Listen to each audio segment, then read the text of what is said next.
ओम श्री गुरुभ्यो नमः। हरि ओम। प्राक्कक्षायां सम्बोधनप्रथमायाः अर्थः कः इत्येवं विशेषतः विचारं कृत्वा नैयायिकमतानुरोधेन अनुपपत्तिरस्ति इत्येवं कृत्वा मीमांसकमतेऽपि अनुपपत्तिर्वर्तते, सा कथं वारणीया इत्यंशः दृष्टः आसीत्। इदानीं सम्बोधनप्रथमातिरिक्ताया प्रथमा वर्तते, तस्याः प्रथमायाः अर्थः कः इति। तत्रापि पाणिनिमतानुसारेण तदर्थः कः इति विचार्यते। अथ पाणिनिमतेन प्रथमार्थनिरूपणं। तत्रापि प्रथमायाः प्रातिपदिकार्थेन अर्थवत्तोपपादनं। तत्र पाणिनिमतानुसारेण प्रथमायाः प्रातिपदिकस्य यः अर्थः स एव अर्थः प्रथमायाः इत्येवं मतं तदत्र उपपाद्यते। न च सम्बोधनप्रथमायाः लिङ्गसङ्ख्ययोः इव सम्बोधनरूप अर्थस्य सत्त्वेपि तदतिरिक्त अर्थाभावात् चैत्रः पचति इत्यादौ प्रातिपदिकार्थ अतिरिक्तस्य विशेष्यभूत अर्थस्य अभावेन कथं द्वितीयादिसाधारण्येन सर्वत्र प्रथमार्थस्य प्रकारत्वम् इति वाच्यम्। अत्र सम्बोधनप्रथमास्थले विचारः एतावता सम्पन्नः अस्ति, अतः तत्तु अङ्गीक्रियते। किम् अङ्गीक्रियते इति चेत् लिङ्गसङ्ख्ययोः इव सम्बोधनरूप अर्थस्य सत्त्वेपि, यथा सम्बोधनप्रथमास्थले लिङ्गं बुध्यते, संख्या च बुध्यते, तद्वत् तदतिरिक्तः इति कश्चन अर्थः बुध्यते, अभिमुखत्वादिरूपः अर्थः बुध्यते सम्बोधनरूप अर्थस्य सत्त्वेपि, तदङ्गीक्रियते मया। परन्तु तदतिरिक्तार्थाभावात् लिङ्गं संख्या अभिमुखत्वम् इत्येतत् त्यक्त्वा प्रथमायाः इतोपि कश्चन अन्यः अर्थः अस्ति इति तु नाङ्गीक्रियते। तदतिरिक्त अर्थाभावात् चैत्रः पचति इत्यादौ सम्बोधनप्रथमातिरिक्तप्रथमायाः विचारः। सम्बोधनप्रथमातिरिक्तप्रथमायाः कश्चन अर्थः एव नास्ति, तर्हि तदतिरिक्तः कश्चन अर्थः एव नास्ति, तर्हि चैत्रः पचति इत्यादौ प्रातिपदिकार्थातिरिक्तस्य विशेष्यभूत अर्थस्य अभावेन प्रातिपदिकार्थं त्यक्त्वा अन्यः कश्चन विशेष्यभूतः अर्थः नास्ति एव। प्रातिपदिकार्थदृष्ट्या विशेष्यभूतः अर्थः नास्ति एव। नास्ति चेत् यद् भवद्भिः पूर्वं निरूपितं द्वितीयादिसाधारण्येन सर्वत्र प्रथमार्थः भावनायां प्रकारत्वेन अन्वेति इति, तद्विरुध्यते। यतोहि चैत्रः पचति इत्यत्र प्रथमायाः कश्चन अर्थः एव नास्ति, किञ्च सः प्रातिपदिकार्थविशेष्यभूतोऽपि नास्ति। अर्थः अस्ति चेत् प्रातिपदिकार्थप्रकारत्वं विशेषत्वम् इत्यादि विचारः, विशेषत्वादि इत्यादि विचारः एव अत्र कर्तुम् अर्थः एव नास्ति। तर्हि द्वितीयादिसाधारण्येन सर्वत्र प्रथमार्थस्य प्रकारत्वम् इति भवता कथं वक्तुं शक्यते इति प्रश्नस्य आशयः।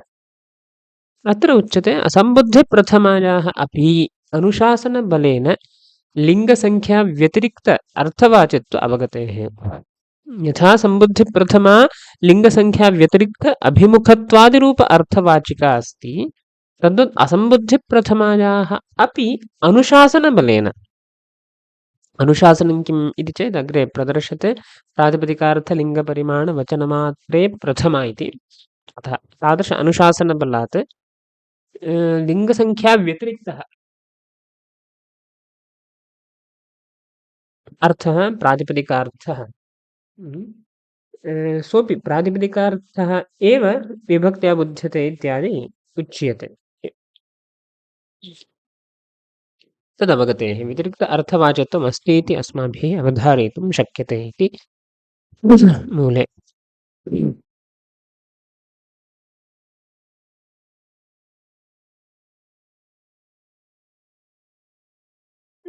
व्याख्यानं ननु उक्तरीत्या सम्बोधनप्रथमायाः प्रातिपदिकार्थ अतिरिक्तसम्बोधनरूप अर्थवत्वेन तदर्थस्य द्वितीयादिसुबर्थसाधारण्येन भावनायाम् अन्वयः अस्तु नाम। प्रातिपदिकार्थे इत्यादि सूत्रविहितप्रथमायाः तादृश अर्थकत्वाभावात् तत्र तदुक्तनियमस्य व्यभिचारः इत्याशयेन आक्षेपति न चेति। सम्बोधनप्रथमायाः प्रातिपदिकार्थ अतिरिक्तसम्बोधनरूप अर्थवत्वेन सम्बोधनप्रथम इदानीमेव दृष्ट तत्र आभिमुखत्वादिरूप अर्थः अस्ति इति कृत्वा पदस्य प्रथमायाः अर्थवत्वं तु वक्तुं शक्यते। तदर्थस्य द्वितीयादि सुबर्थसाधारणेन भावनायमन्वयः उच्यते। भवतु पूर्वं प्रतिपादितमेव अस्ति, अङ्गीक्रियते।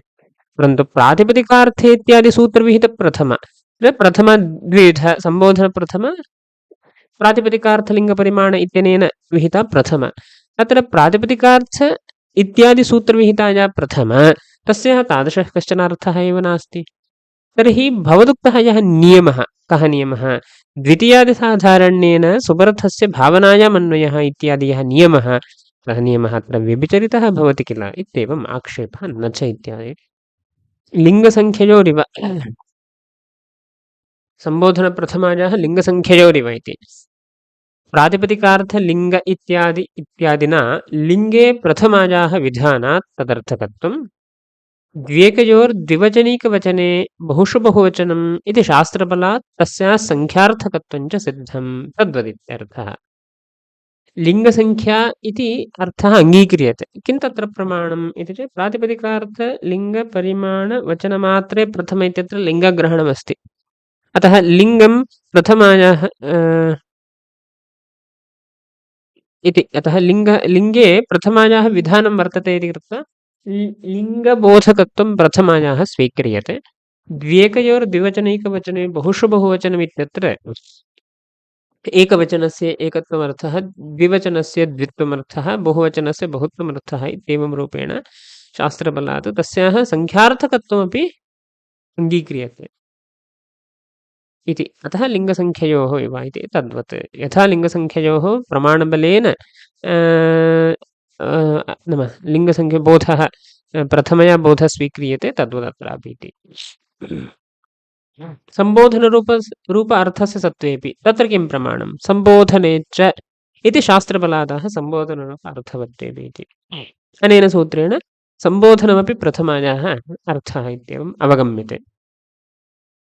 तदतिरिक्त अर्थाभावादिति सम्बोधनप्रथमातिरिक्तायाः प्रथमायाः अर्थाभावात् सम्बोधनप्रथमातिरिक्ता या प्रथम प्रातिपदिकार्थ इत्यनेन विहिता प्रथम तस्याः कश्चन अर्थः नास्ति।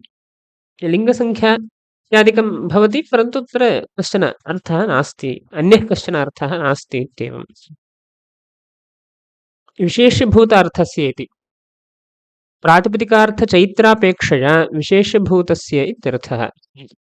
कस्मादपेक्ष्य विशेष्यभूत इति चेत् प्रातिपदिकार्थापेक्षया विशेष्यभूतः कश्चन अर्थः तत्र न वर्तते। प्रातिपदिकार्थस्यैव तत्र प्राधान्यं भवति, प्रत्ययार्थस्य प्राधान्यम् इत्यादि वक्तुं प्रत्ययार्थः कश्चन नास्ति एव, नास्ति चेत् विशेष्यभूतत्वं कथं स्यात् इत्येवं। द्वितीयादिसाधारण्येन इत्येवमस्ति। द्वितीयादि इति घटं घटेन इत्यादौ प्रातिपदिकार्थघटापेक्षया कर्मत्वकरणत्वादीनामर्थानां सत्त्वात् तदर्थस्य भावनायामन्वयः अस्तु नाम तद्वदत्र अभावात् कथं तत्साधारण्येन प्रथमार्थस्य भावनायां प्रकारत्वम् इति भावः। घटम् इत्यत्र कर्मत्वं द्वितीयार्थः, प्रातिपदिकार्थं प्रति विशेष्यभूतं भवति। घटेन इत्यत्र करणत्वं तृतीयार्थः, तच्च करणत्वं प्रातिपदिकार्थं प्रति विशेष्यभूतं भवति इत्यादि वर्तते। अतः तत्र तस्य द्वितीयादिसाधारण्ये द्वितीयाद्यर्थानां भावनायां प्रकारत्वेन अन्वयः भवति इति चेत् अस्तु अङ्गीक्रियते, परन्तु तद्वदत्र न वर्तते। यतोहि प्रथमायाः कश्चन अर्थः एव नास्ति। भावनायां तर्हि तदर्थः भावनायां प्रकारत्वेन अन्वयति इत्यादि निरूपणं न शक्यते इति अभिप्रायः। सर्वत्र प्रथमा सामान्ये इत्यर्थः। द्वितीयादिसाधारण्येन सर्वत्र प्रथमार्थस्य इति प्रथमसामान्ये प्रकारत्वं भावनायां प्रकारत्वम् इत्यत्र निर्बन्धः नास्ति। तथा च द्वितीयादिसुबर्थसाधारण्येन प्रथमसुबर्थस्यापि भावनायां प्रकारत्वमिति भवदुक्तिर्न घटते इत्याशय इति पूज्यपादैः यत्पूर्वं लिखितं तन्न युज्यते इति आक्षेपः। अनुशासनबलेन इति अत्र उत्तरम् उच्यते। अनुशासनबले असम्बुद्धिप्रथमायाः अपि अनुशासनबलेन इत्येवम् उक्तम्। अनुशासनबलेन इत्यत्र व्याकरणानुशासनबलेन इत्यर्थः। किं तदनुशासनम् इति चेत् प्रातिपदिकार्थलिङ्गपरिमाणवचनमात्रे प्रथम इत्येव तदग्रे व्यवस्थाप्यते। तच्च पाणिनीयं कात्यायनीयं च मतद्वयम्। अनुशासनं पाणिनीयं सूत्रं कात्यायनीयं वार्तिकम्।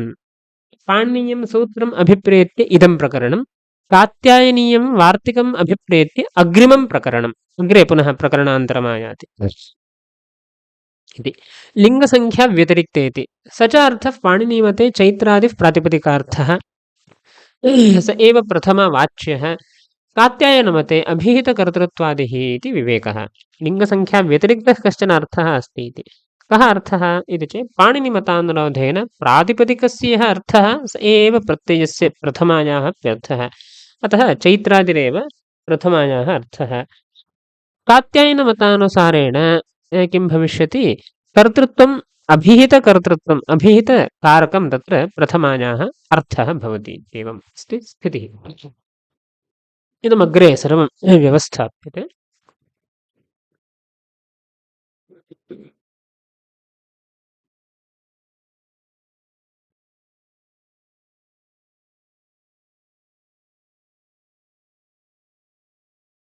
प्रातिपदिकार्थः एव प्रथमार्थः इति मतम्।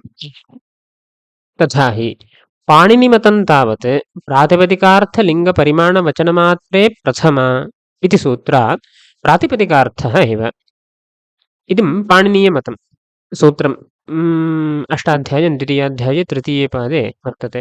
प्रातिपदिकार्थलिङ्गपरिमाणवचनमात्रे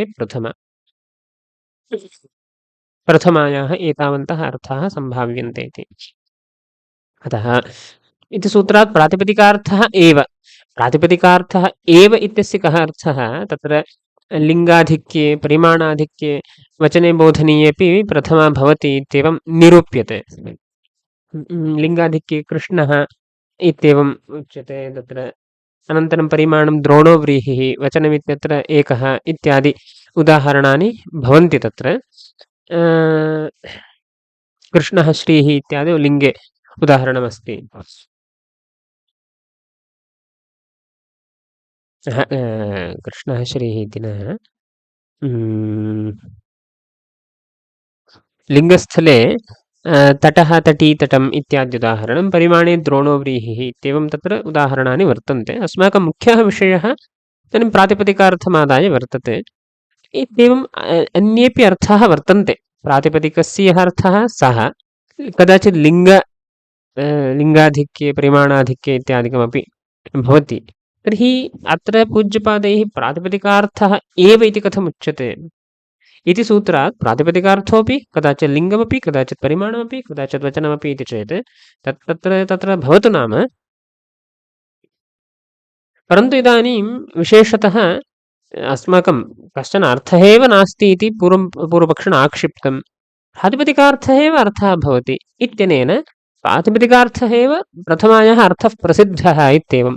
यथा व्यधिकरणे उच्यते, व्यधिकरणधर्मावच्छिन्नप्रतियोगिताकाभावः घटे एव प्रसिद्धः इति। तद्वत् यतो व्यधिकरणधर्मावच्छिन्नप्रतियोगिताकाभावः केवलान्वयी, तत्र घटे एव प्रसिद्धः इत्यनेन घटातिरिक्ते न प्रसिद्धः इति न। यत् बहु प्रसिद्धं तत्रैव अयम् उपलभ्यते इत्येवं। तद्वत् अत्र प्रातिपदिकार्थः एव अत्र अर्थत्वेन स्वीक्रियते इत्येवम्। इदं हि लिङ्गाद्यंशे शक्यत्वानुशासनवत् प्रातिपदिकार्थांशेऽपि शक्यत्वानुशासनमेव। न तु प्रातिपदिकार्थे प्रातिपदिकेन विवक्ष्यते प्रथमायाः साधुत्वम् इत्येवं परम्। तत्र एवं शङ्का भवति, प्रथमायाः कश्चन अर्थः मास्त्वेव। प्रातिपदिकार्थलिङ्गपरिमाणवचनमात्रे इति सूत्रम् अन्यतात्पर्यकं वर्तते। तत्र प्रातिपदिकस्य यः अर्थः स एव प्रथमायाः अर्थः इत्येतद् बोधने इत्येतद्विधाने इदं सूत्रं न प्रवृत्तम्। अपि तु केवलप्रातिपदिकस्य प्रयोग अनर्हत्वात् न केवला प्रकृतिः प्रयोक्तव्या नापि प्रत्ययः इत्यादि न्यायेन केवलस्य प्रातिपदिकस्य प्रयोग अर्हता एव नास्ति।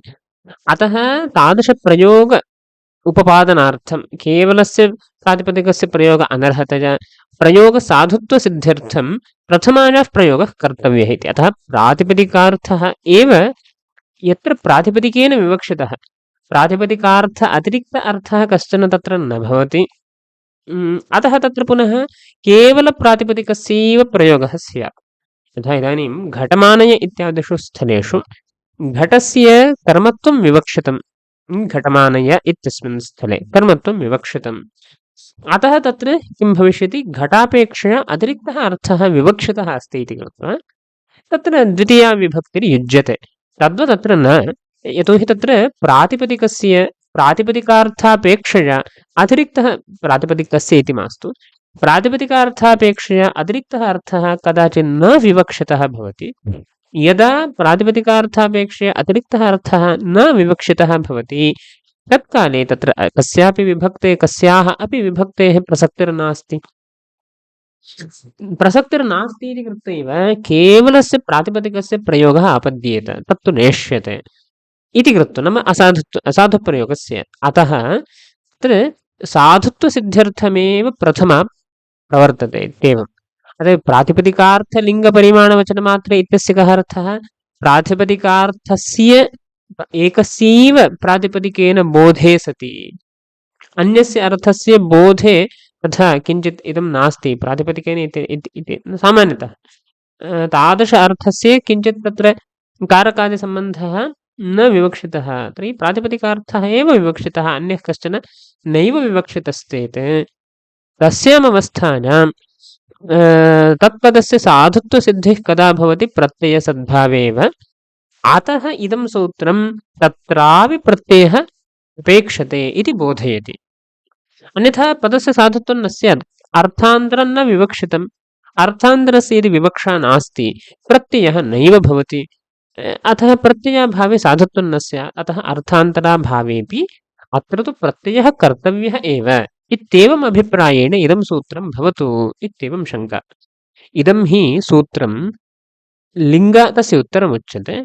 लिङ्गाद्यंशे शक्यत्व अनुशासनवत् प्रातिपदिकार्थांशेऽपि शक्यत्वानुशासनं भवतु। भवतु इति न इति स्वीक्रियते। लिङ्गपरिमाणवचनमात्र इत्येतत् अंशत्रये एतत् शक्यत्वानुशासनं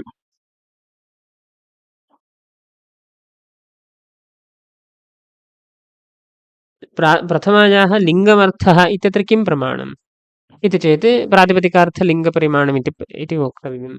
वचनम् अर्थः इत्यत्रापि इदं सूत्रं स्वीक्रियते आदिशब्देन तद्ग्राह्य लिङ्गम्, आदिशब्देन परिमाणं वचनं च। तदंशे शक्यत्वानुशासनम् इदं वर्तते। तर्हि प्रातिपदिकार्थांशेऽपि शक्यत्वानुशासनमित्येव वक्तव्यम्, अन्यथा वैरूप्यं स्यात्। अतः प्रातिपदिकार्थांशेऽपि इदं शक्यत्वानुशासनमेव। भवदुक्तरीत्या अस्य सूत्रस्य प्रातिपदिकार्थांश साधुत्व सम्पादकत्वमिति न तदत्र उच्यते। न तु प्रातिपदिकार्थे प्रातिपदिकेन विवक्ष्यते, प्रातिपदिकेन प्रातिपदिकार्थमात्रे विवक्ष्यते, अन्यत् किञ्चित् तत्र नैव प्रातिपदिकस्य क्रियासम्बन्धो वा कारकसम्बन्धो वा तत्र तथा नैव विवक्षितः इत्यस्याम् अवस्थायां प्रथमायाः साधुत्वमिति एवं परम्। तत्काले विभक्त्यन्तरस्य प्रवृत्तिरेव न स्यात्, तथा सति न काचित् विभक्तिः प्रवर्तेत, तथा सति साधुत्वं न स्यात्। अतः तत्र प्रथमा प्रयुज्यते चेत् साधु भवति। एवं रूपेण साधुत्वमात्रार्थकत्वं साधुत्वमात्रप्रयोजनकत्वमेव तस्याः प्रथमायाः कश्चन अर्थः नास्ति इत्येवं न शङ्कनीयम्। वैयर्थ्यापत्तेः वैरूप्यापत्तेश्च प्रथमायाः वैयर्थ्यं स्यात्, कश्चन अर्थः एव नास्ति, केवलं साधुत्वसिद्ध्यर्थं प्रयोगः क्रियते इति वैयर्थ्यं स्यात् इति एकं। न वैयर्थ्यं तु वारयितुं शक्यते, यतोहि साधुत्वसिद्धिरेव प्रयोजनम्। अन्यत् किञ्चित् अर्थवत्वमादाय प्रयोजनं नास्ति चेदपि साधुत्वसम्पादकत्वेन तु प्रयोजनवत्वमस्ति। अतः सार्थक्यं वर्तते इति कृत्वा वैयर्थ्यं न भवति इति उच्यते। वैरूप्यापत्तेश्च इति द्वितीयं दूषणम्। लिङ्गपरिमाणवचनाद्यंशे शक्यत्वानुशासनमिदं भवति। ग्राहकम् इदं सूत्रं भवति। प्रातिपदिकार्थांशे च शक्तिग्राहकं न भवति, अपि तु बोधकमिदं सूत्रं भवति इति कृत्वा वैरूप्यं स्यात्। एकमेव सूत्रम् अंशे साधुत्वं बोधयति, अंशान्तरे शक्तिग्राहकं भवति इति कृत्वा वैरूप्यं स्यात्। अतः तादृशं वैरूप्यं नेष्यते। अतश्च प्रातिपदिकार्थश्चैत्रादिरेव प्रथमायाः अर्थः, प्रथमार्थः इत्येव मम वशं ग्राह्यं। प्रातिपदिकार्थः एव प्रथमायाः अर्थः भवति इत्येवम्।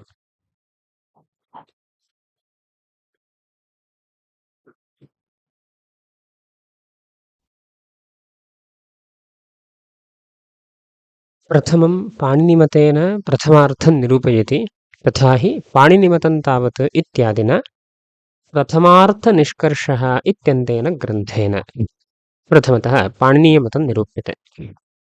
प्रातिपदिकार्थः एवेति। प्रातिपदिकार्थः एव चैत्रादेः प्रातिपदिकस्य यः अर्थश्चैत्रादिः स एव प्रथमायाः अर्थः इत्यर्थः। प्रातिपदिकस्य यः अर्थः स एव प्रथमायाः अर्थः। इदं हि इत्यादि अवतरणिका। ननु न केवला प्रकृतिः प्रयोक्तव्या इति नियमपरिपालनायैव प्रथमा प्रवर्तते, तदनुवादकमेव इदं पाणिनेरनुशासनं न त्वतिरिक्तशक्यार्थबोधकम् इत्यत आह इदं हि इति। न केवला प्रकृतिः प्रयोक्तव्या इत्यादि नियमाः वर्तन्ते, तादृशनियमपरिपालनायैव केवलायाः प्रकृतेः प्रयोगः कर्तुं न शक्यते इति प्रथमा तत्र प्रवर्तते। तदनुवादकमेव इदं पाणिनेरनुशासनं। तदनुवादकं नाम एतादृशः यः नियमः तदनुवादकमेव भवति। अतिरिक्तशक्यार्थबोधकं न भवति इति शङ्कायाम् इदं हि इत्याद्यारब्धम्। यथा लिङ्गाद्यंशे शक्यत्वानुशासनमिदं, तद्वत् प्रातिपदिकार्थांशेऽपि अनुशासकमित्येव अनुशासनम् इत्येव वक्तव्यम् इति। हि शब्दः प्रसिद्धिं द्योतयति। इदं हि लिङ्गाद्यंशे शक्यत्वानुशासनं यथा अस्य सूत्रस्य प्रसिद्धम्, अनुशासकत्वम् अस्य सूत्रस्य प्रसिद्धं तद्वत् इति। इदं प्रातिपदिकार्थेति इत्यादि पाणिनीयमनुशासनम्। इदं नाम अनुशासनम्, इदं सूत्रं ग्राह्यं। लिङ्गाद्यंशे इति आदिना परिमाणस्य ग्रहणं, लिङ्गं परिमाणं वचनम् इत्येव। अन्वयव्यतिरेकाभ्यां प्रकृतिप्रत्ययार्थ अवगतिः। घटः इति प्रातिपदिका जातिर्व्यक्तिश्च बोध्यते, न तु लिङ्गादिकमपि। अमादिप्रत्ययश्रवणवेलायां तदवगम्यते, अतः प्रत्ययवाच्यमेव लिङ्गादि। अत एव तस्माच्छसो नः पुंसि आङो नास्त्रियम् इत्याद्यनुशासनं सङ्गच्छते। एवञ्च लिङ्गं प्रत्ययवाच्यमेव। लिङ्गे प्रथमाविधानं शक्यार्थमादायैव प्रवृत्तं न त्वनुवादरूपम्। तद्वत् प्रातिपदिकार्थे प्रथमविधानमपि शक्यार्थमादायैव इति भावः। लिङ्गाद्यंशे इदं शक्यत्वानुशासनमिति। तत्र अन्वयव्यतिरेकाभ्यां प्रकृतिप्रत्यय अर्थावगतिः। प्रकृतेः कः अर्थः, प्रत्ययस्य कः अर्थः इति तु अन्वयव्यतिरेकाभ्यां गृह्यते इत्येवम्। सत्त्वे तत्सत्त्वम् एतदभावे तदभावः इत्येवं रीत्या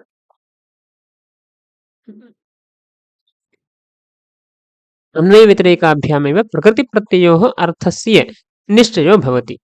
घटः इति प्रातिपदिका जातिर्व्यक्तिश्च बोध्यते। घटः, घटं, घटेन इत्यादि प्रत्ययाः भिन्नाः भिन्नाः स्युर्नाम, परन्तु जातिव्यक्त्योर्बोधः तुल्यः सर्वत्र इत्येवम्। अत्र मीमांसकमतानुरोधेन जातिर्बुध्यते। वैयाकरणवासनया नैयायिकवासनया जातिर्व्यक्तिश्च बोध्यते इत्यादि उक्तमस्ति। अस्तु, न तु लिङ्गादिकमपि। तादृशप्रातिपदिकेन नाम घट इत्यादि प्रातिपदिकेन लिङ्गादिकं नैव बुध्यते। जातिः व्यक्तिः इति द्वयं बुध्यते इति स्थितिः। अमादिप्रत्ययश्रवणवेलायां तदवगम्यते। अम् इति द्वितीया विभक्तिः वर्तते, तत्र उपलक्षणम्। आदिशब्दः अस्ति, तादृशप्रत्ययश्रवणवेलायां तदवगम्यते। इदानीम् अन्वयव्यतिरेकः। घट इति प्रातिपदिकसद्भावे लिङ्गसद्भावे इति नास्ति। यतोहि शुद्ध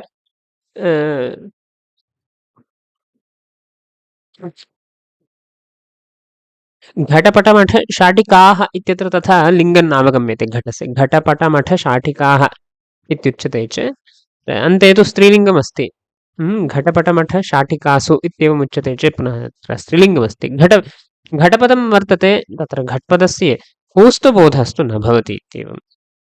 पदस्य इति न, घटपदात् पुंस्तबोधस्तु न भवति इति। अतः परन्तु तत्र अमादिप्रत्ययः घटं घटेन इत्यादिकमुच्यते तर्हि पुंस्तबोधो भवति, लिङ्गबोधो भवति इति। अतः अमादिप्रत्ययश्रवणवेलायां तदवगम्यते, लिङ्गम् अवगम्यते। अतः प्रत्ययवाच्यमेव लिङ्गादि, लिङ्गं प्रत्ययवाच्यमेव इति निर्णीयते अन्वयव्यतिरेकाभ्याम्। तत्र प्रमाणमपि प्रदर्श्यते। अत एव तस्मात् छसो नः पुंसि आङ्गोनास्त्रियाम् इत्याद्यनुशासनं सङ्गच्छते। तस्मात् शसः नः पुंसि तादृश पुल्लिङ्ग नाम तत्र शस् इति द्वितीया बहुवचनं, पुंसि तस्य शसः नः स्यात्। कृतदीर्घसवर्णादनन्तरं विद्यमानः यः शस् इत्यस्य नकारः, पूर्वस्वरदीर्घादनन्तरं विद्यमानः शस् इत्यस्य नकारः, न शस् इत्यस्य नकारः न, शस् इत्यस्य नकारः स्यात् पुंसि बोधनीय इत्यनेन शसः एव पुंसि बोधनीय इत्येवम् उच्यते। तस्मात् प्रत्ययवाच्यमेव लिङ्गम् इत्येवम्। आङ्गोनास्त्रियाम् इति, अस्त्रियाम् आङ्गः न, आङ् इति तृतीय एकवचनस्य सामान्यतः प्राचीनानां अस्त्रियां न स्यात् नाम हरिणा इत्येवं यत् श्रूयते तत्र इत्याद्यनुशासनं सङ्गच्छते, नाम प्रत्ययवाच्यत्वपक्षे, नाम प्रत्ययवाच्यमेव लिङ्गादि इति इत्यस्मिन् अंशे इत्याद्यनुशासनं सङ्गच्छते। एवञ्च लिङ्गं प्रत्ययवाच्यमेव अन्यत्र लिङ्गे प्रथमाविधानं शक्यार्थमादायैव प्रवृत्तं न त्वन्वादरूपम्। अन्यत्र नाम सामान्यतः द्वितीयादिषु स्थलेषु एतावता निरूपणं कृतं, प्रथमास्थले अनेन सूत्रेण उच्यते प्रातिपदिकार्थलिङ्गपरिमाणवचनमात्रे प्रथम इति। लिङ्गे प्रथमाविधानं शक्यार्थमादायैव प्रवृत्तं न त्वनुवादरूपम्। तत्र प्रमाणान्तरेण सिद्धम् इत्यादि वक्तुं न शक्यते। तस्मात् छसो नः पुंसि इत्यत्र द्वितीयबहुवचनस्य विषये, आङ्गोनास्त्रियाम् इति तु तृतीय एकवचनस्य विषये, प्रथमायाः विषये तथा किञ्चित् अन्यत् नास्ति। अतः तत्र शक्यार्थमादायैव तत्सूत्रं प्रातिपदिकार्थ इति सूत्रं लिङ्गांशे शक्यार्थमादायैव प्रवृत्तमस्ति इति। अत्र प्रथमायाः तथा लिङ्गमप्यर्थः इति बोधने एव तस्य सूत्रस्य तात्पर्यम्। अनुवादरूपं तद् लिङ्गाद्यंशे अनुवादरूपं न भवति, यतोहि लिङ्गं तत्र प्रत्ययवाच्यमेव तिन्वयव्यतिरेकाभ्यां निश्चितमस्ति इति कृत्वा तद्वत् प्रातिपदिकार्थे प्रथमाविधानमपि शक्यार्थमादायैव इति वक्तुं, लिङ्गाद्यंशे शक्यार्थमादाय सूत्रप्रवृत्तिः स्वीक्रियते न वा, तर्हि प्रातिपदिकार्थांशेऽपि शक्यार्थमादायैव सूत्रस्य प्रवृत्तिः इत्यनायत्य अङ्गीकार्यम् इत्यर्थः। शक्यार्थमादायैव इति भावः। नैयायिकोक्तिं खण्डयति, साधुत्वार्थं प्रथम इति अंशः, सः अंशः अत्र खण्ड्यते। नैयायिकोक्तिं खण्डयति नत्विति, वैयर्थ्यापत्ते न तु प्रातिपदिकेन प्रातिपदिकार्थे विवक्षिते, प्रातिपदिकार्थे प्रातिपदिकेन विवक्षिते प्रथमाय साधुत्वम् इत्येवं परम् इति न वैयर्थ्यापत्तेः इति, वैयर्थ्यापत्तेः वैरूप्यापत्तेश्च इति दूषणद्वयमस्ति। तत्र स्वोजसमौट् इत्यादि सामान्यशास्त्रेणैव साधुत्वार्थं प्रथमाया सिद्धत्वात् पुनस्तदर्थं प्रातिपदिकार्थ इत्यादिना प्रथमाविधानं व्यर्थमेव स्यात् इत्यर्थः। तत्र सामान्यतः सोजसमौट् इत्यनेनैव प्रातिपदिकादनन्तरं तत्र प्रत्ययाः विहिताः वर्तन्ते इति कृत्वा तस्य एतत् सिद्धमेव, साधुत्वार्थं प्रयोगः सिद्धः एव। प्रातिपदिकादनन्तरं सौज अवादनः तत्र सुप्रभृति सुपर्यन्तम् एकविंशतिप्रत्ययाः यथायोगं भवन्तीति कथनान्यथानुपपत्तिव सुप्रत्ययः प्रातिपदिकाव्यवहितोत्तरकाले सिद्धः। तर्हि पुनः प्रातिपदिकार्थम् इत्यनेन सूत्रेण किं नूतनं बोध्यते? साधुत्वार्थप्रयोगः इत्यादि वक्तुं न शक्यते, यतोहि तत्तु सौजसमौट् इत्यनेनैव साधुत्वार्थं सुप्रत्ययस्य विधानं कृतमेव अस्ति इत्येवम् इति अतः इत्यादिना प्रथमविधानं तर्हि व्यर्थमेव स्यात् इत्यर्थः। ननु अनुवादकतया सूत्रं सार्थकं वैरूप्यापत्तेश्च, अनुवादकतया सूत्रस्य सार्थक्यं वक्तुं शक्यते। यथा पूर्वं न केवला प्रकृतिः प्रयोक्तव्यम् इत्याद्यस्ति, अथवा सौजसमौट् इत्यनेन सामान्यतः साधुत्वार्थं प्रवृत्तिर्जाता, विधानं जातं, तावतापि तदंशे अनुवादकत्वमादाय इदं सूत्रं नेतुं शक्यते किल इति चेत् वैरूप्यापत्तेश्चेति। किं वैरूप्यम् इति द्योत्यते। प्रातिपदिकार्थेत्यादिसूत्रं लिङ्गाद्यंशे शक्यार्थबोधकं प्रातिपदिकार्थांशे अनुवादकम् इति वैरूप्यापत्तिरिति भावः। अंशे शक्यार्थबोधकम् अंशे अनुवादकम् अंशे विधायकम् अंशे अनुवादकम् इत्येवं वैरूप्यापत्तिः। अतश्च तस्य शक्यार्थानुशासकत्वात् अतश्च प्रातिपदिकार्थश्चैत्रादिरेव प्रथमार्थः। अतश्च नाम शक्यार्थ अनुशासकत्वं यस्मादङ्गीक्रियते। प्रातिपदिकार्थः इति अर्थवदधातुरप्रत्ययः प्रातिपदिकं कृत्तद्धितसमासाश्च इति लक्षणलक्षितं यत् प्रातिपदिकं चैत्र मैत्र घटपट इत्यादि तस्य यः अर्थः चैत्र मैत्र घटपटादिः स एव प्रथमायाः अर्थः इत्यर्थः। प्रातिपदिकं नाम किम् इति चेत् अर्थवदधातुरप्रत्ययः प्रातिपदिकम् अथवा कृत्तद्धितसमासाश्च इत्यनेन सूत्रेण प्रातिपदिकसंज्ञा येषां विहिता घटपटमट इत्यादयः तेषां यः अर्थः चैत्र मैत्र घटपटादिः अर्थः स एव प्रथमायाः प्यर्थः। प्रातिपदिकस्य यः अर्थः स एव प्रथमायाः प्यर्थः इत्येवम्।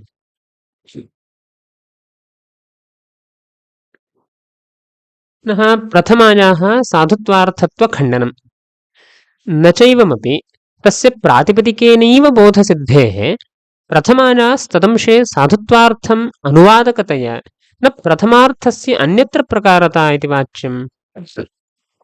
पुनः एवमपि प्रातिपदिकेनैव बोधः सिद्धे। इदानीं किम् उच्यते प्रातिपदिकस्य यः अर्थः स एव प्रथमायाः अर्थः इत्येवमुच्यते।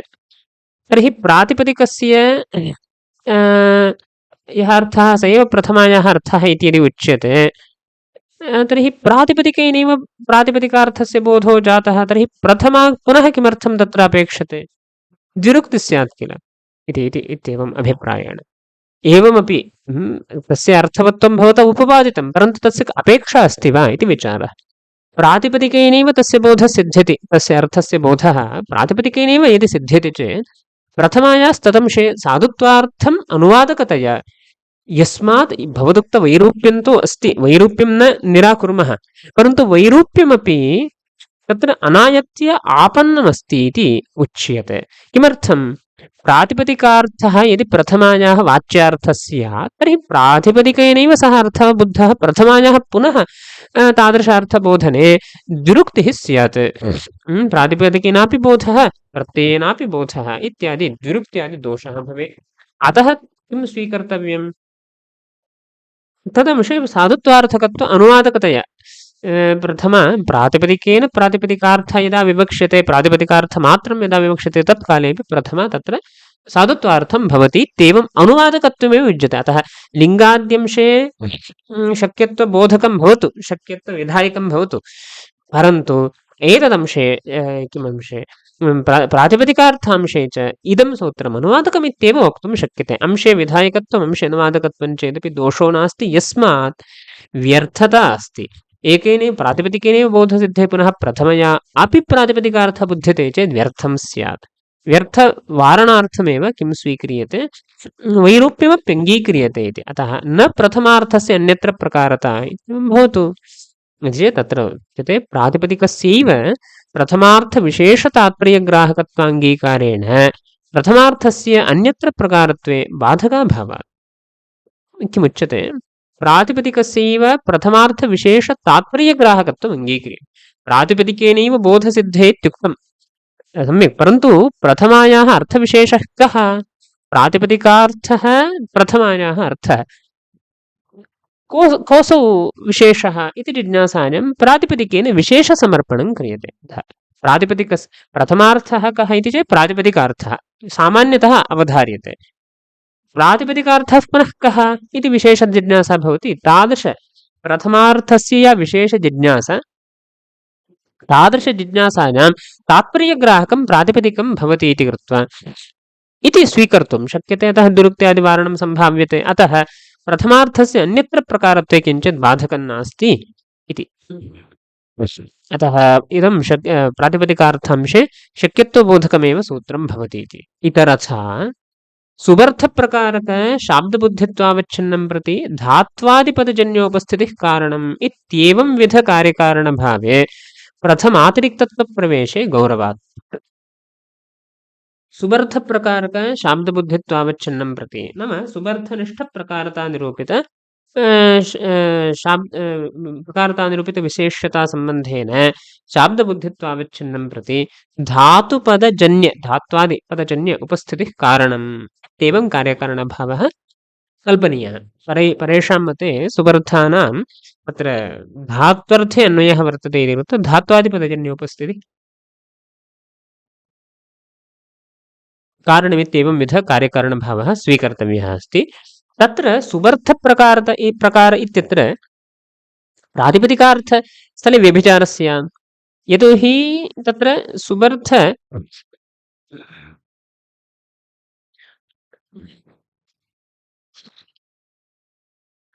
चैत्रः गच्छति इत्यस्मिन् स्थले धात्वादिपदजन्योपस्थितिः विशेष्यतासम्बन्धेन गच्छति इत्यत्र वर्तते, धात्वर्थे वर्तते। तत्र सुबर्थनिष्ठप्रकारतानिरूपितविशेष्यता न वर्तते इति कृत्वा किं स्यात्?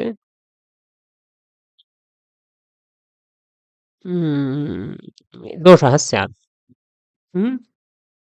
अथवा सुबर्थप्रकारक इत्यादि तत्र श्रमः अनुभूयते व्यभिचारादिकं तत्र स्यात्। अतः तद्वारणार्थं किं वक्तव्यं भवति?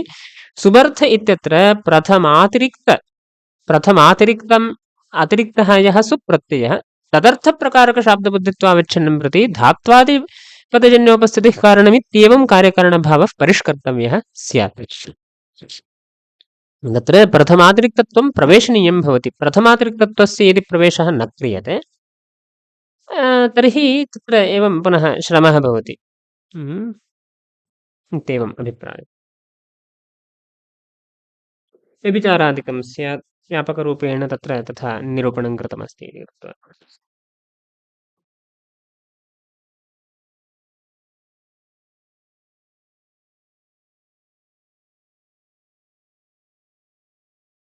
सः अत्र ग्रहीतुं न शक्यते तावदेव वस्तुतः व्यभिचारस्तथा न वक्तव्यः। तावदापि सामान्यतः प्रथमातिरिक्तत्वं तात्पर्यकथनरीत्या प्रथमातिरिक्तत्वं तत्र प्रवेशनीयमिति कृत्वा गौरवं भवति इत्येवम् इति प्रथमतः दोषणमुक्तं। तदुत्तरकाले प्रकृत्यर्थस्य प्रत्ययार्थं प्रतिप्रकारत्वे प्रथमान्तप्रातिपदिकातिरिक्तत्वप्रवेशे गौरवाच्च द्वितीयं दोषणमुक्तं। किमर्थं तत्र द्वितीयं दोषणमुक्तम् इति चेत् सुबर्थप्रकारकशाब्दबुद्धित्वावच्छिन्नं प्रति धात्वादिपदजन्योपस्थितिः कारणम् इत्येवं विधकार्यकारणभावः वस्तुतः नैव स्वीकर्तुं शक्यते। षष्ठे स्थले वा सप्तमे स्थले वा नियमेन नैयायिकमते इदं न स्वीक्रियते। षष्ठ्यर्थस्य सामान्यतः 90% अन्यत्रैव अन्वयः प्रातिपदिकार्थान्तरे एव अन्वयः विवक्ष्यते। राज्ञः पुत्रः गच्छति इत्यत्र राज्ञः इत्यत्र पुत्रपदार्थेव अन्वयः न तु गच्छति इत्यादिषु। अतः सुबर्थ इत्यत्र षष्ठ्यर्थनिष्ठप्रकारतानिरूपितविशेष्यतासम्बन्धेन शाब्दबुद्धि तावच्छिन्नं प्रति धात्वादिपदजन्योपस्थितिः कारणमिति तु नास्ति। योग्यः कश्चन यः अर्थः यत्र तात्पर्यविषयीभूत तदन्वयित्वेन तात्पर्यविषयीभूतः यः तत्रैव अन्वयः स्वीक्रियते। अतः षष्ठे स्थले अयं कार्यकारणभावः नैव प्रवर्तते। सप्तमे स्थलेपि तथा न प्रवर्तते। किमर्थं सप्तमी वर्तते चेदपि कर्तरि वा कर्मणि वा सप्तम्यर्थस्य अन्वयः सामान्यतः अनुभवसिद्धः। चैत्रः गृहे पचति इत्यत्र गृहे इत्यत्र धात्वर्थे अधिकरणत्वस्य धात्वर्थे अन्वयो न भवति। अपि तु चैत्रनिष्ठ अधिकरणतानिरूपकः गृहनिष्ठ अधिकरणतानिरूपकश्चैत्रः इत्येवं गृहे विद्यमानश्चैत्रः पचति इत्येवं भवति। अथवा चैत्रः स्थाल्यां पचति इत्यदि उच्यते तत्र कर्मणि अन्वयः तत्र पाके स्थाल्यधिकरणकत्वं नास्ति। अतः स्थालीनिष्ठ अधिकरणतानिरूपकः ओदनः भवति। स्थाल्याम् ओदनं पचति नाम स्थालीनिष्ठ अधिकरणतानिरूपकः ओदनः इत्येवं भवति। अतः अधिकरणत्वस्यापि सप्तम्यर्थ अधिकरणत्वस्यापि कदाचित् कर्तरि कदाचित् कर्मणि इत्येवं रूपेण अन्वयः दृश्यते। पुनः तत्र धात्वर्थे अन्वयः इत्यादि नास्ति। नाम सुबर्थप्रकारकशाब्दबुद्धित्वावच्छिन्नं प्रति इत्यत्र वस्तुतः एवं रीत्या कार्यकारणभावः उच्यते चेत् पुनः तत्र षष्ठी भिन्नत्वं सप्तमी भिन्नत्वम् इत्यभिधेयं। कदाचित् बहुधा नैयायिकैः पञ्चमी जनकत्वम् अभिप्रेत्य वा अथवा प्रयोज्यत्वम् अभिप्रेत्य वा जन्यत्वम् अभिप्रेत्य वा प्रयोज्यत्वम् अभिप्रेत्य वा हेतुत्वादिकम् अभिप्रेत्य वा बहुधा प्रयुज्यते। धूमात् वह्निमान् इत्यादिषु स्थलेषु तत्र हेतुत्वम् अभिप्रेत्य प्रयोगः वर्तते। अनन्तरं प्रयोज्यत्वम् अभिप्रेत्यापि अनेकेषु स्थलेषु तथा प्रयोज्यत्वं मनसि निधाय पञ्चम्याः प्रयोगः वर्तते। एतेषु स्थलेषु तत्र पुनः धात्वर्थे अन्वयः इति न भवति। नियमेन धात्वर्थ्यन्वयः इत्यादि नास्ति। अन्यत्रापि अन्वयः तत्र स्वरसतः स्वीक्रियते। तद्वत् तर्हि अयं यः कार्यकारणभावः सुबर्थप्रकारकशाब्दबुद्धित्वावच्छिन्नं प्रति इति यः कार्यकारणभावः सः तथा प्रामाणिकः नास्ति एव। सः तथा स्वीक्रियते षष्ठीस्थले सप्तमीस्थले बहुधा तत्र किमस्ति व्यभिचारादिकं भवति इति कृत्वा एवं पुनः निरूपयितुं न शक्यते। एतादृशनिरूपणम् एतादृशकार्यकारणभावे एव न प्रामाणिकः। तर्हि कथं कार्यकारणभावः स्वीक्रियते इति चेत् योग्ये पदार्थे अन्वयः तावदेव इत्येवं सुबर्थप्रकारकशाब्दबुद्धित्वावच्छिन्नं प्रति योग्यः अर्थः कश्चन धात्वादिपदजन्योपस्थितिः कारणमित्यादि तत्र न वर्तते। अतः प्रथमातिरिक्तत्व पार्थक्येन वा वक्तव्यम्, अनुगमः कर्तुं न शक्यते। असति बाधके सामान्यकार्यकारणभावः स्वीक्रियते, यद्विशेषयोः असति बाधके तत् सामान्ययोः इत्येवं। प्रकृते विशेषयोः कार्यकारणभावः भवति। क्व कर्मत्वस्थले कर्मत्ववाचकद्वितीयास्थले धात्वर्थे एव अन्वयः, अनन्तरं सम्प्रदानत्वस्थलेपि कदाचित् धात्वर्थे एव अन्वयः इत्येवं रीत्या तत्र अस्माभिः धात्वर्थादौ अन्वयः वक्तुं शक्यते। परन्तु सर्वत्र धात्वर्थान्वयः इति निर्बन्धो नास्ति। अतः विशेषयोः कार्यकारणभावं दृष्ट्वा द्वितीयस्थले चतुर्थी स्थले तथा कार्यकारणभावं दृष्ट्वा धात्वर्थे अन्वयं प्राप्नोति इति कार्यकारणभावं दृष्ट्वा सर्वत्र सुबर्थे भवति इत्युन्नयनं न भवति। यतोहि तत्र षष्ठीस्थले सप्तमीस्थले नियमेन बाधज्ञानं वर्तते। अतः बाधज्ञाने सति सामान्यकार्यकारणभावः उन्नेतुं न शक्यते। असति बाधके यद्विशेषयोः कार्यकारणभावः तत् सामान्ययोरपि उन्नेतुं शक्यते। अत्र बाधः वर्तते। अतः किं न भवति, सामान्ययोः कार्यकारणभावः इत्येवं व्यापकरूपेण कार्यकारणभावकल्पनं न युज्यते इति। अतः सुबर्थप्रकारक इत्यादि कार्यकारणभावः एव यदि न वर्तते तर्हि तत्र प्रथमातिरिक्तत्वप्रवेशः नैव भवति। अतः इदं गौरवं न अस्मन्मते दोषाय भवति इति यदि प्रथमदूषणं वार्यते तर्हि द्वितीयं दूषणमुक्तं। प्रकृत्यर्थस्य प्रत्ययार्थं प्रतिप्रकारत्वे प्रथमान्तप्रातिपदिकातिरिक्तत्वप्रवेशे गौरवाच्च। प्रकृत्यर्थनिष्ठप्रकारतानिरूपितविशेषतासम्बन्धेन शाब्दबुद्धित्वावच्छिन्नं प्रति प्रत्ययजन्योपस्थितिः विशेषतासम्बन्धेन कारणमित्येवं कार्यकारणभावः। प्रकृत्यर्थस्य प्रत्ययार्थं प्रति प्रकारत्वे कार्यकारणभावः तत्र प्रथमान्तप्रातिपदिकातिरिक्तत्वं नाम प्रकृत्यर्थ इत्यत्र प्रथमातिरिक्त इति न प्रथमान्तप्रातिपदिक अतिरिक्तप्रकृत्यर्थनिष्ठ अतिरिक्ता या प्रकृतिः तदर्थनिष्ठ। प्रथमान्तप्रातिपदिकं त्यक्त्वा अन्या या प्रकृतिः तदर्थनिष्ठ प्रकारतानिरूपितविशेषतासम्बन्धेन शाब्दबुद्धित्वावच्छिन्नं प्रति प्रत्ययजन्योपस्थितिः विशेषतासम्बन्धेन कारणमित्येवं कार्यकारणभावः भवता कल्पनीयः। तत्र प्रथमान्तप्रातिपदिकातिरिक्तत्वं प्रकृतौ विशेषणं दीयते। प्रकृत्यर्थ इत्यत्र प्रकृतौ विशेषणं दीयते चेत् गौरवं भवति। भेदः प्रवेशनीयः, ततः गौरवं भवति इत्यभिप्रायः। सामान्यतः प्रकृत्यर्थः प्रत्ययार्थे अन्वेति इति कृदन्तादिषु तद्धितस्थले तद्धितेषु कृदन्तेषु अनन्तरम् आख्यातान्तस्थलेषु बहुत्र एवं दृष्टमस्ति। द्वितीयादिषु स्थलेषु बहुत्र एवं दृष्टमस्ति। केवलं प्रथमास्थले एव तथा नास्ति। अतः अयं कार्यकारणभावः तत्र प्रामाणिकः एव। यदि पूर्वमुक्तं सुबर्थप्रकारक इति कार्यकारणभावः तत् सामान्यद्वितीयस्थले चतुर्थे स्थले एव दृश्यते, व्यापकरूपेण वक्तुं न शक्यते। षष्ठीस्थले व्यभिचारः, सप्तमीस्थले व्यभिचारः, पञ्चमीस्थले व्यभिचारः वर्तते, तथा नास्ति इत्येवं निरूपणं कृतम्। अत्र तु तथा न। अयं कार्यकारणभावः बहुत्र अङ्गीक्रियते। सर्वेषु कृदन्तेषु तद्धितान्तेषु सर्वत्र भवति, आख्यातान्तेषु सर्वत्र भवति, द्वितीयादिषु सप्तम्यन्तपर्यन्तं सर्वत्र तथैव प्रकृत्यर्थस्य प्रत्ययार्थे अन्वयः दरीदृश्यते। अतः अयं कार्यकारणभावः तथा प्रामाणिकः। तर्हि प्रथमास्थलेऽपि अयं कल्पनीयः एव भवति। युष्माभिः प्रथमातिरिक्तत्वं तत्र न प्रथमार्थे प्रातिपदिकार्थस्य अन्वयः इति नास्ति, साधुत्वार्थं प्रथमाप्रयोगः इत्यदि उच्यते, तर्हि प्रकृत्यर्थस्य तत्र प्रत्ययार्थान्वयो न भवति इति कृत्वा तत्र प्रकृत्यर्थः अस्ति परन्तु प्रत्ययार्थे अन्वयो नास्ति इति व्यभिचारः। प्रकृत्यर्थनिष्ठप्रकारत इत्याद्यस्ति, प्रकृत्यर्थः कश्चन वर्तते क्व प्रथमास्थले, परन्तु तस्य प्रत्ययार्थे अन्वयो नास्ति। कारणं वर्तते, नाम कारणं न तादृश प्रकृत्यर्थः वर्तते, प्रत्ययार्थे अन्वयो नास्ति। एवं च स्पष्टतया क्व वक्तुं शक्यते इति चेत् विशेषणविशेषभावस्थले वक्तुं शक्यते। सुन्दरः रामः गच्छति इत्यत्र सुन्दर इति प्रकृत्यर्थः प्रत्ययार्थे अन्वयं न प्राप्नोति, अपि तु रामपदार्थे अन्वयं प्राप्नोति इत्येवं। तर्हि प्रकृत्यर्थनिष्ठप्रकारता निरूपितम् इत्यत्र तत्र पुनः व्यभिचारः एव भवति इत्येवम् अस्ति स्थितिः। यतोहि तत्र प्रातिपदिकस्यैव अर्थः प्रथमायाः कश्चन अर्थः एव नास्ति, साधुत्वार्थं प्रयोगः एवं स्यात्। अतः तादृशस्थले एवं प्रथमान्तप्रातिपदिकभिन्नत्वं यदि भवद्भिर्निवेश्यते तर्हि गौरवम् अस्ति इति अभिप्रायः।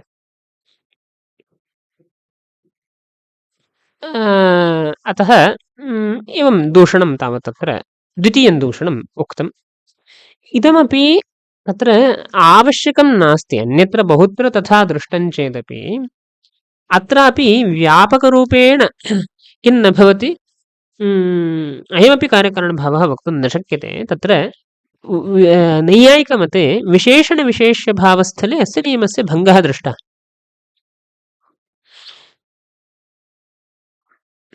यतोहि विशेषणविशेष्यभावापन्नत्वं कदा भवति इति चेत् अभेदसम्बन्धेन एकः पदार्थः अपरस्मिन् पदार्थे अन्वेति चेत् अनयोः विशेषणविशेष्यभावः इत्येवं वक्तुं शक्यते। तर्हि पूर्वं यदुक्तं सुन्दरः रामः इत्यस्मिन् स्थले अभेदसम्बन्धेन सुन्दरस्य रामे अन्वयः यद्युच्यते तर्हि सुन्दरः रामः अनयोः विशेषणविशेष्यभावः इति वक्तुं शक्यते। नीलो घटः इत्यादिषु अपि तथा अभेदसम्बन्धेन नीलपदार्थस्य घटपदार्थे यद्यन्वयः उच्यते तर्हि तत्र नीलः घटः इत्यत्र विशेषणविशेष्यभावः इति युज्यते। सामान्यतः अवतरणिकार्थमुच्यते इति सामान्यतः तथा विशेषणविशेष्यभावः इति युज्यते। तर्हि अभेदसंसर्गक भेदसंसर्गक संसर्गस्थले प्रकारविशेष्ययोः विशेषणविशेष्यत्वं स्पष्टतया अवगम्यते इति विशेषणविशेष्यभावापन्नत्वम् अवगम्यते। तर्हि तत्र या विभक्तिर्भवति तस्य साधुत्वार्थत्वम् अवश्यमङ्गीकार्यम्, अन्यथा विशेषणविशेष्यभावः इति न भवति। यदि तत्रापि सुन्दरः यदि प्रथमार्थे अन्वेति रामस्य विशेषणं सुन्दरः इति वक्तुं न शक्यते। सुन्दरः कस्य विशेषणं, प्रत्ययार्थस्य विशेषणं, रामस्य विशेषणमिति न भवति। इदानीं सुन्दरः रामः इत्यत्र प्रथमा सुन्दरः इत्यत्र या प्रथमा अस्ति तत्र यदि सुन्दरः इत्यस्य अर्थस्य यद्यन्वयः यदि स्वीक्रियते तर्हि रामे सः अन्वयं न प्राप्नोति, रामे अन्वयः न भवति। कदा तत्र विशेषणविशेष्यभावः साक्षात् रामे यद्यन्वयः अस्ति चेदेव विशेषणविशेष्यभावः वक्तुं शक्यते। अतः तत्र तादृशविशेषणविशेष्यभावस्थले प्रकृत्यर्थस्य प्रत्ययार्थे यद्यन्वयः उच्यते तर्हि प्रकृत्यर्थान्तरं प्रति विशेषणत्वम् इति यः व्यवहारः सः भज्येत। अतः तद्वारणार्थं किं कर्तव्यं, विभक्त्यर्थं त्यक्त्वा साक्षात् प्रकृत्यर्थान्तरे अन्वयः वक्तव्यः। तत्र अस्य नियमस्य भङ्गः स्वीक्रियते एव। तर्हि अत्रापि बाधः वर्तते। किञ्च प्रथमान्तार्थस्य मुख्यविशेषत्वपक्षे अयं नियमः नास्ति। प्रकृत्यर्थस्य प्रत्ययार्थं प्रति प्रकारत्वम् इति व्यापकरूपेण कार्यकारणभावः अङ्गीकर्तुं नैव शक्यते। उभयत्र विशेषणविशेषभावस्थले अयं कार्यकारणभावः न वर्तते, एवञ्च अन्यत्र प्रथमार्थस्य मुख्यविशेषत्वमिति इत्यंशः यदि स्वीक्रियतेपि अयं नियमः उभयत्रापि बाधः वर्तते। उभयत्र बाधः अस्ति इति कृत्वा आसतिबाधके हि विशेषण व्यापकरूपेण कार्यकारणभावः कल्प्यते यद्विशेषयोः सत्सामान्ययोः इत्येवं रीत्या, परन्तु अत्र बाधः वर्तते इति कृत्वा यद्यपि तद्धितान्तस्थले कृदन्तस्थले आख्यातान्तस्थले सर्वत्र तथा प्रकृत्यर्थस्य प्रत्ययार्थान्वयः दृश्यते चेदपि फलविशेषे बाधः वर्तते। विशेषणविशेष्यभावस्थले मुख्यविशेषत्वस्थले च अस्य नियमस्य नाम सामान्यतः दृष्टस्य बाधः वर्तते इति कृत्वा तत्र व्यापकरूपेण कार्यकारणभावः कल्पयितुमेव न शक्यते। अतः तत्र व्यापकरूपेण कार्यकारणभावः यदि कल्प्येत तर्हि प्रथमान्तप्रातिपदिकातिरिक्तत्वं प्रकृतौ विशेषणं देयं स्यात्, परन्तु अयं व्यापकरूपेण कार्यकारणभावः एव न प्रामाणिकः, अन्यत्र तत्र बाधः वर्तते इति कृत्वा। अतः इदं द्वितीयं दूषणमपि न घटते इति चेत् तृतीयमुक्तम् आख्याताद्यर्थभावनादेः प्रथमार्थं प्रति प्रकारत्वे व्युत्पत्त्यन्तरकल्पना प्रत्ययश्च। आख्यातादि अर्थभावनादेः आख्याताद्यर्थभूतभावनाया वर्तते, तस्याः प्रथमार्थं प्रति प्रथमान्तार्थं प्रति इति प्रकारत्वं स्वीक्रियते। तर्हि अत्र युष्माभिः क्व व्यभिचारः उक्तः? विशेषणविशेषभावस्थले अस्य नियमस्य द्वितीयदूषणस्य व्यभिचारः उक्तः, प्रथमान्तमुख्यविशेषत्वस्थले अस्य नियमस्य व्यभिचारो भवति इत्युक्तम्।